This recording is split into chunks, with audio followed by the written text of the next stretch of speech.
नमस्कार, commodity roundup में आपका स्वागत है। मैं हूं मनीषा गुप्ता और आज बात करेंगे पाम तेल की, जहां पर भाव पिछले साल के निचले स्तर पर है।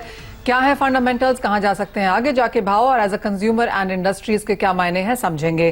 साथ ही बात करेंगे सोने की, जहां पर कल हमने एक दिन में 2 महीने की सबसे बड़ी एक दिन की तेजी देखी, 2% की बढ़त के साथ यहां पर सोने में कारोबार।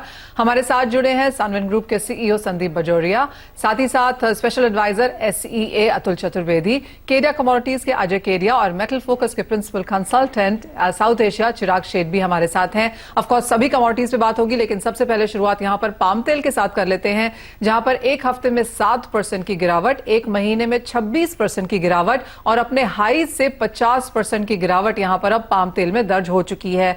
अभी अभी ग्लोब ऑयल खत्म किया है आप लोगों ने, अतुल जी और संदीप जी, और काफी सारी कॉन्वर्सेशंस वहां पर होकर निकली हैं। पाम तेल में जिस तरह की गिरावट है, जिस तरह की इंडोनेशिया मलेशिया की तरफ से हमने मूव्स आते हुए देखे हैं, जैसी मांग है सामने, क्या लगता है अतुल जी, आपसे पहले जानना चाहेंगे, क्या लगता है पाम तेल के भाव तो सबसे पहले यहां से कहां जाएंगे? आते हुए देखे हैं, जैसी मांग है सामने, क्या लगता है अतुल जी, आपसे पहले जानना चाहेंगे, क्या लगता है पाम तेल के भाव तो सबसे पहले यहां से कहां जाएंगे? देखिए, पाम ऑयल के भाव जो $1900 थे वो आज $800 की रेंज में तो ऑलरेडी आ चुके हैं। इससे बहुत ज्यादा मैं नहीं समझता कि नीचे जाने की अब गुंजाइश रह गई है।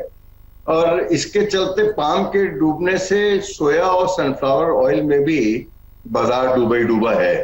तो ओवरऑल मैं समझता हूं प्राइसेस प्रेशर में तो रहेंगे, पर एक चीज मैं आपके साथ जरूर मनीषा जी शेयर करना चाहूंगा कि बाजार इतने ज्यादा डूब चुके हैं कि आज अगर गवर्नमेंट ऑफ इंडिया ने इंपोर्ट ड्यूटी बढ़ाई नहीं तो अपने जो किसान भाई हैं, जो भी 1 महीने में अपनी ऑयल सीड की मार्केटिंग चालू हो जाएगी, वो लोग बेचारे बहुत ज्यादा तकलीफ में आ जाएंगे।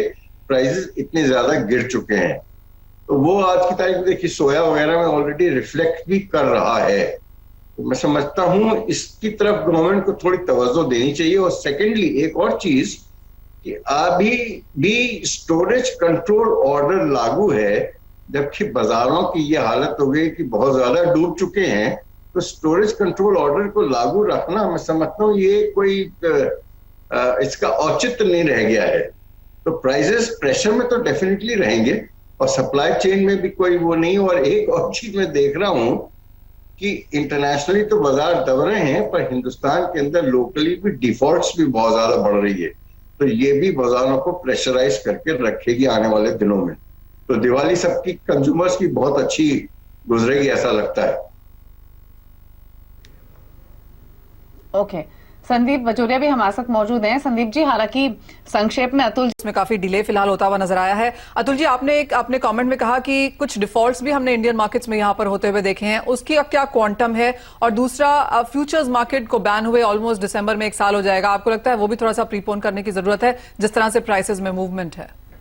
Absolutely, in fact we are on record कि ये जो अपना फ्यूचर्स मार्केट है, आपने मैसेंजर को ही शूट किया हुआ है। तो आज की तारीख में अभी जब महीने 2 महीने बाद अपनी लोकल की क्रॉप आएगी तो किसान बिल्कुल परेशान हो जाएगा। कहाँ पे उसको प्राइस कहाँ से मिलेगा, उसको कोई जो इंडिकेशंस हैं वो सही नहीं मिलेंगे। तो मैं तो समझता हूँ, हम लोगों ने तो इनफैक्ट गवर्नमेंट से यही बोला है कि अगर आपको ऐसा लगता है कि सोयाबीन एसोसिएशन वगैरह इसको अपोज करते हैं, तो एटलीस्ट आप सीपीओ और soya oil which are absolutely totally linked to the world, at least उसको तो खोलिए। तो जिससे कि ये जो आज इतनी सब जो तकलीफें आई हैं, इस समय बाजारों की जो हालत हो गई है, तो अगर अपने को ये यहाँ पे एनसीडीएक्स होता ऑपरेशनल, तो लोग बाग हेज करके थोड़ा कम नुकसान पाते।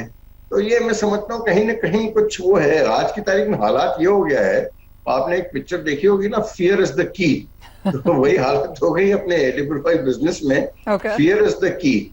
और जब बाजार $1,000 $1,100 निकल जाए तो डोमेस्टिक में तकलीफें आना लाजिमी है। और फिर होता क्या है, जब डिफॉल्ट होता है तो वो तेल वापस बिकता है तो वो और बाजारों को दबाता है। अतुल जी, एक और भी बात थी, काफी सारी रिपोर्ट्स ये सजेस्ट करती हैं कि इवन एज यहाँ पर खाने के तेलों के भाव बहुत गिरे हैं, सरकार के डायरेक्टिव्स भी रहे हैं कि कंपनीज तेलों के भाव यहाँ पर गिराएं। उसके बावजूद कुछ एफएमसीजी कंपनीज की ये स्टेटमेंट थी कि सिर्फ खाने के तेल के प्राइसेस नीचे आए हैं, बाकी रॉ मटेरियल्स के भाव नीचे नहीं आए हैं, इसलिए हम उसको रिटेलर्स को पास नहीं कर पा रहे। आपका क्या रिएक्शन है उस पर? नहीं, मैं समझता हूँ पास ऑन तो करना ही पड़ेगा किसी न किसी स्टेज पे। जैसे जो भी ज्यादा करके एडिबल ऑयल पे डिपेंडेंट एफएमसीजी इंडस्ट्रीज है, जैसे साबुन है या नूडल्स वगैरह हैं, तो आई थिंक ओवरऑल इन्फ्लेशन तो घटना ही पड़ेगा और edible oil will be the leader जो इसको इन्फ्लेशन को घटाने में सहयोग देगा। और जितने बाजार अभी डूब गए हैं, हम लोग को तो लगता है कि अपने प्री कोविड लेवल के लेवल से भी नीचे चले गए हैं बाजार। तो इस हालात में तेजी तो नहीं दिखाई देती। और फिर अगर बातें रिसेशन की भी आ रही हैं, तो आप देखिएगा इस लेवल पे डिमांड भी जो हम लोग सोचते हैं कि बहुत ज्यादा बढ़ेगी, वो भी अभी थोड़ा एक क्वेश्चन मार्क बन गया है। इनफैक्ट इतने बाजार डूब जाने के बावजूद भी आप देखिए डिमांड अभी भी बहुत सबड्यूड है, it is not very strong.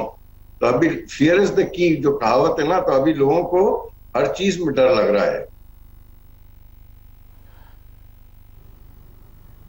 Ji, in fact Sandeep ji आपसे भी यही पूछना चाहेंगे, जैसे मनीषा जी ने भी कहा कंपनियां साफ तौर पे कह रही इतने भी भाव कम नहीं हुए कि पास ऑन कर दें। हालांकि it's too difficult to comment, क्योंकि बहुत सारी कमोडिटीज हैं या बहुत सारे प्रोडक्ट्स हैं जिनमें पाम ऑयल का इस्तेमाल होता के लिए अच्छी कहानी है, क्योंकि आगे दिवाली है, बहुत सारे फेस्टिवल्स हैं, तो खरीदारी यहाँ पर आपके किचन बजट में थोड़ी सी आती हुई नजर आएगी। लेकिन इसी के साथ एक ब्रेक के लिए रुकेंगे। जब लौटेंगे तो बात यहाँ पर करेंगे सोने चांदी की, जहां पर पिछले 24 घंटों में बहुत उठापटक देखने को मिली है। बाकी नॉन एग्रो स्पेस में भी कैसे करें कारोबार, बताएंगे आपको।